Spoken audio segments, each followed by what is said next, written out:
तो पिछले वीडियो में अपन ने प्रोडक्ट ऑफ मैट्रिक्स के बारे में देखा था। इस वीडियो में अपन कुछ प्रॉपर्टीज देखेंगे प्रोडक्ट ऑफ मैट्रिक्स की। तो सबसे फर्स्ट प्रॉपर्टी है, इन मेजोरिटी ऑफ केसेस तुम देखोगे तो ए एंड बी का जो यहाँ पे प्रोडक्ट होती है ऑर्डर बहुत इंपॉर्टेंट है। वो जरूरी नहीं है बी और ए के प्रोडक्ट के इक्वल हो। तो इस चीज को अपन पहले देखते हैं, इस ऑर्डर की इंपॉर्टेंस को समझते हैं। जैसे ये तुम्हारी मैट्रिक्स है और बी तुम्हारी मैट्रिक्स है, तो ए बी का क्या मतलब है कि पहले तुम ये मैट्रिक्स लोगे और सेकंड तुम्हारी ये मैट्रिक्स है और अब तुम मल्टीप्लाई करोगे। सो यहाँ पर ये 2 क्रॉस 2 ही आएगी रिजल्टेंट। सो यहाँ पर जैसे प्रोडक्ट करके देखो, जैसे यहाँ पे 1 multiply by 0 plus 2 multiply by -2, first row and second, first row and का फर्स्ट कॉलम से किया। तो यहाँ पे ये वाला एलिमेंट आएगा जो कि -4 आ रहा है। फिर ये वाला निकालना है तो वही फर्स्ट रो का यहाँ पे सेकंड कॉलम से करोगे तो 1 multiply by 1 plus 2 multiply by -1। So ये यहाँ पे अगेन यहाँ पे -1 आ जाएगा। फिर यहाँ पर तुम्हें ये वाला निकालना है तो ये सेकंड रो का फर्स्ट कॉलम से करोगे। सो -3 multiply by 0 plus 1 multiply by -2, तो ऑब्वियसली -2 आ जाएगा। और फिर इसी रो का इस कॉलम से करोगे। सो यहाँ पर कितना आएगा, ये -3 multiply by 1 plus 1 multiply by -1। So ये -4 आ जाएगा। तो इस तरीके से तो ए बी आया। तो वैसे ही अपन यहाँ पे बी ए निकालते हैं, तो बी ए निकालने की कोशिश करते हैं। तो जो सेकंड मैट्रिक्स है उसको यहाँ पे मैं पहले रखूंगा, और जो फर्स्ट मैट्रिक्स है उसको मैं यहाँ पे बाद में रखूंगा। ठीक है। अब ये प्रोडक्ट निकालने की कोशिश करते हैं अपन। सो फर्स्ट एलिमेंट देखो तो 0 multiply by 1 plus 1 multiply by -3। So ये -3 आएगा। और फिर अगला देखे तो यही first row and second column, so ये 0 multiply by 2 plus 1 multiply by 1। So ये 1 आएगा। फिर यहाँ पे ये सेकंड रो का फर्स्ट कॉलम से लेंगे तो -2 multiply by 1 and -1 multiply by -3, और इनका एडिशन करना है तो ये -2 प्लस 3 1 आएगा ये। सो 1 मैंने यहाँ पे पुट कर दिया। अब इसी रो का इस कॉलम से करेंगे, सो यहाँ पे -2 multiply by 2 plus -1 multiply by 1, तो ये माइनस का 5 आएगा। सो इसको यहाँ पे ये पुट कर दिया। बी ए और ए बी को चेक करो तो एकदम डिफरेंट है। तो यहाँ पे क्या बोल सकते हैं कि A B not equal to B A.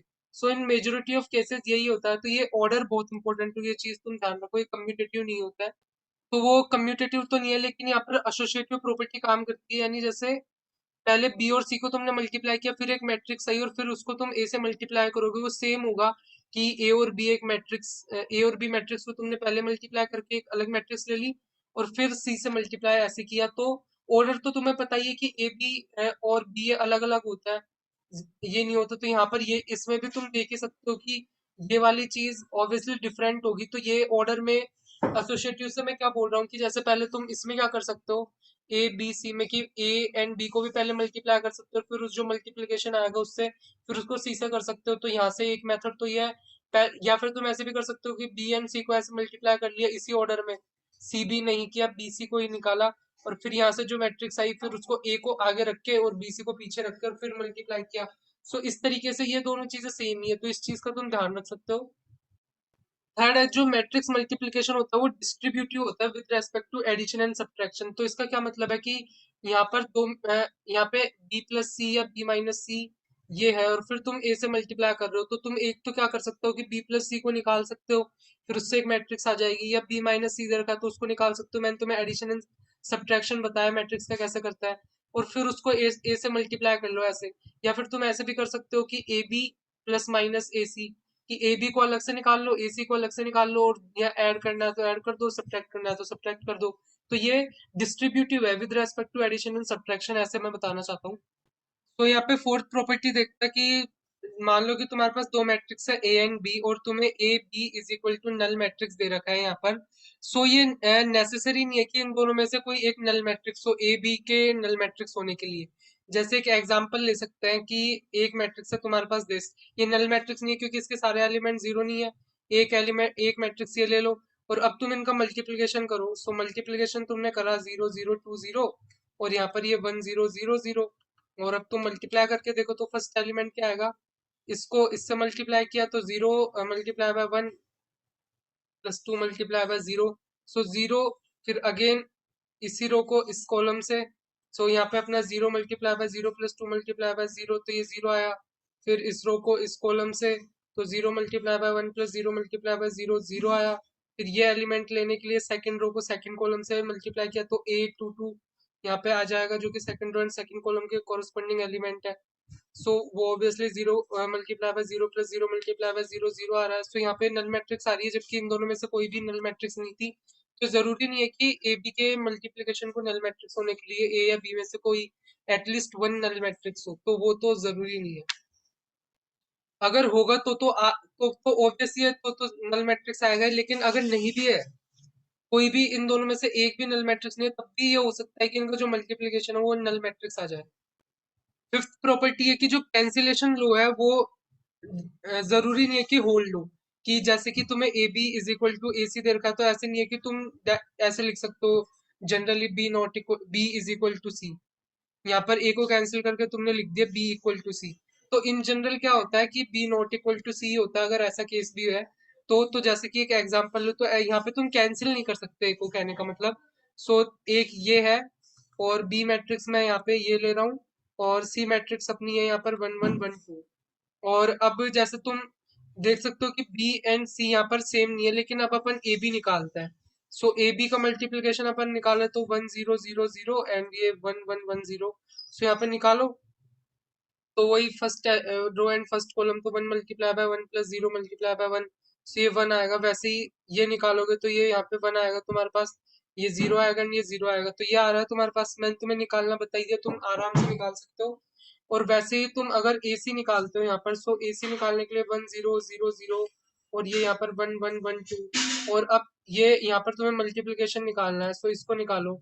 सो जैसे मैं यहाँ पे इस रो को इस कॉलम से मल्टीप्लाई करूँ तो 1 × 1 + 0 × 1, सो ये 1 आएगा। फिर अगेन तुम यहाँ पर इसी रो को इस कॉलम से मल्टीप्लाई करोगे, सो ऑब्वियसली ये भी यहाँ 1 आएगा और ये दोनों 0 आएंगे। तो मतलब मल्टीप्लिकेशन सेम आ रहा है, जबकि बी और सी डिफरेंट मैट्रिक्स है। तो इन जनरल अपन यहाँ पर ऐसे कैंसिल नहीं कर सकते। अगर A B is equal to A C दे रखा है तो कैंसिल करके बी इक्वल टू सी ये नहीं कर सकते अपन। तो यहाँ पर तुम्हें दो स्क्वायर मैट्रिक्स दे रखे ए एंड बी, और तुमने ए बी निकाला और बी ए निकाला। सो जो इनका ट्रेस आएगा ना, ट्रेस मैंने बताता जो कि प्रिंसिपल डायगोनल एलिमेंट्स है। ट्रेस का क्या मतलब होता है? प्रिंसिपल डायगोनल एलिमेंट्स का जो सम है वो अपना ट्रेस होता है, मैंने बताया था पिछले वीडियोस में। सो ये दोनों मैट्रिक्स डिफरेंट है, लेकिन इसके इनके ट्रेस की वैल्यू, इस मैट्रिक्स का जो ट्रेस होगा और इस मैट्रिक्स का ट्रेस होगा, वो दोनों सेम आएंगे। ये चीज तुम ध्यान रख सकते हो।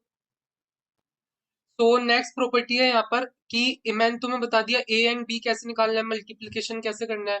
और ट्रांसपोज क्या होता है कि अपन रोज एंड कॉलम को इंटरचेंज करते हैं। तो इस चीज को तुम ऐसे भी निकाल सकते हो। अगर तुम्हें ऐसे बोलने को बोला कि पहले ए और बी मैट्रिक्स है उसको मल्टीप्लाई करो और उसका ट्रांसपोज निकाल के हमें बताओ, तो तुम क्या कर सकते हो कि तुम्हारे पास जो मैट्रिक्स दे रखी होगी ए एंड बी, तो पहले तुम बी का ट्रांसपोज लो एंड ए का ट्रांसपोज लो, अलग अलग ले सकते हो आराम से, और फिर उनको मल्टीप्लाई कर दो, तो ये दोनों चीजें सेम ही आएगी।